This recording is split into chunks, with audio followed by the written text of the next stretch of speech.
नमस्कार मैत्रिणी, कशा आहात? मजेत ना? चला मग लग्नानंतर होईलच की प्रेम ह्या मालिकेत सध्या काय चाललंय बघूया. तर ह्या मालिकेत विजयचा आता चांगलाच पचका झाला आहे. एवढंच नाही तर विजयचं थोबाडसुद्धा रम्याने चांगलंच रंगवलं आहे. पण हे सर्व कोणी घडून आणलं आहे? तर हे आपल्या काव्याने. चला काय झालं जाणून घेऊया.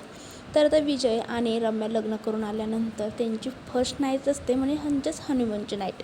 तर काव्या म्हणते, हिने ना जेव्हा आमचं लग्न झालं होतं त्यावेळी जाणून बुजून आमची रूम डेकोरेट केली होती आणि आज असं सरप्राईज आपण रम्याला द्यायचं. म्हणून आता काव्य काय करते, रम्याची पूर्ण रूम मस्त अशी सजवते, फुलं वगैरे, बलून्स. आणि रम्याला काव्या तिच्या रूममध्ये घेऊन येते आणि म्हणते, बघ तुमचं लग्न झालं आहे आणि तुमची आज फर्स्ट हनीमूनची नाईट आहे, म्हणून हे माझ्याकडून तुमच्यासाठी सरप्राईज.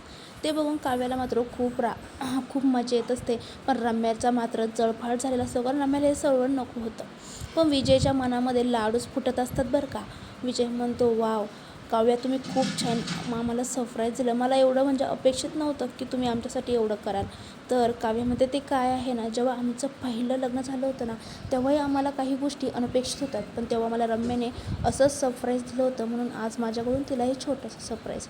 त्यानंतर काव्या रूममधून निघून जाते आणि आता इथे हा विजय रोमॅन्टिक मूडमध्ये रम्याच्या जवळ येतो आणि गुलाबाच्या पाकळ्या तिच्या अंगावरती फुलवतो. म्हणतो, काय आहे ना रम्या, असंही आता आपलं लग्न झालं आहे, त्यामुळे आपली ही हनीमून फर्स्ट नाईट आहे आणि मी खूपच खुश आहे. तर लगेच आता रम्या पुढे येते आणि त्याच्या खणखण एक कानाखाली वाजवते. कानाखाली वाजवल्यावरती इथे विजयलासुद्धा खूप मोठा शॉक लागतो की बाबा रम्या माझ्या संग असं का वागते. तर रम्या म्हणते, हे बघ, आपलं जरी लग्न झालं असं ना, माझ्यापासून जरा लांब राहायचं, अजिबात माझ्याजवळ येण्याचा प्रयत्न करायचा नाही आहे.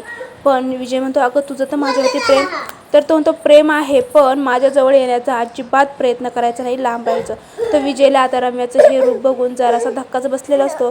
तर पुढील भागामध्ये नक्की काय होणार आहे जाणून घेण्यासाठी चॅनल सबस्क्राईब करा, व्हिडिओ लाईक करा. थँक्यू.